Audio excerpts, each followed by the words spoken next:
Macroeconomia, renda e produto nacional, parte 5, oferta agregada e produto nacional. Olá, nós falamos da demanda agregada e vamos entender agora o que é a oferta agregada e quais os fatores que a afetam. A oferta agregada, basicamente, é o lado da produção, são agregada da economia. Então, nós temos aqui a soma do que é produzido na agropecuária, na indústria, no comércio e dos serviços. E nós estamos falando dos bens e serviços finais da economia, tá? Para não ter dupla contagem. Então, o trigo, ele vai contar como a farinha de trigo vendida nos supermercados para as pessoas e como o pão e bolo vendidos como produtos finais. O trigo que vai ser comprado pelas empresas que vão produzir o pão e o bolo, ele é deduzido, porque senão eu vou contar o trigo tanto na produção do trigo quanto no produto final. E que fatores que afetam, basicamente, determinam o nosso nível de oferta agregada? Seria a capacidade instalada, a quantidade de máquinas e equipamentos que o conjunto de empresas tem para produzir os bens e serviços na economia. E o quanto elas utilizam isso, que é o que a gente chama de nível de emprego da capacidade instalada. Se tem muita ociosidade, né? Ou se tem pouca ociosidade. Esse grau de ociosidade vai dar aí, de certa forma, a medida de reação da oferta agregada das empresas quando nós tivermos uma expansão da demanda agregada.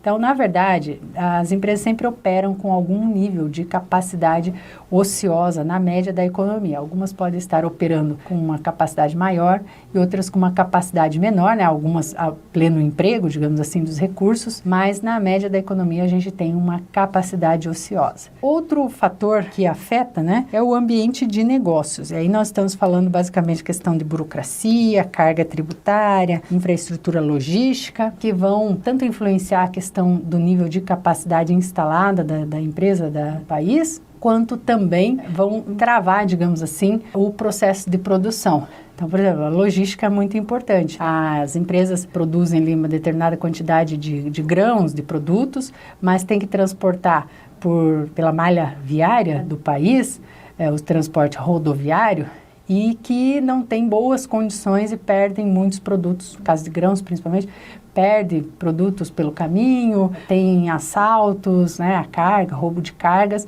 isso acaba prejudicando o que a gente chama de competitividade do país, esses custos, inclusive, de logística, e acabam afetando a nossa capacidade de produção. E a gente representa a oferta agregada em uma curva também, em função do nível geral de preço, assim como a demanda agregada, e aqui quantidade, né, que seria produto nacional, nós estamos falando da oferta agregada, basicamente, então nós estamos falando do produto nacional, e o nível de renda, que é a variável que nós queremos determinar neste mercado. Então, o que significa essa curva de oferta agregada curva? Significa que nesse trecho horizontal aqui, as empresas estão com bastante capacidade ociosa. Então, nesse caso, elas conseguem aumentar a produção sem aumentar o nível de preços. Elas conseguem, trabalhadores que estão ociosos, elas conseguem exigir que produzam mais, né, sem aumentar salários, por exemplo, sem contratar mais horas extras, não precisam contratar mais trabalhadores, e isso não vai ter impacto, portanto, no nível de preços do produto e, portanto, da economia. No segundo trecho, o trecho B, aqui as empresas ainda têm uma capacidade ociosa,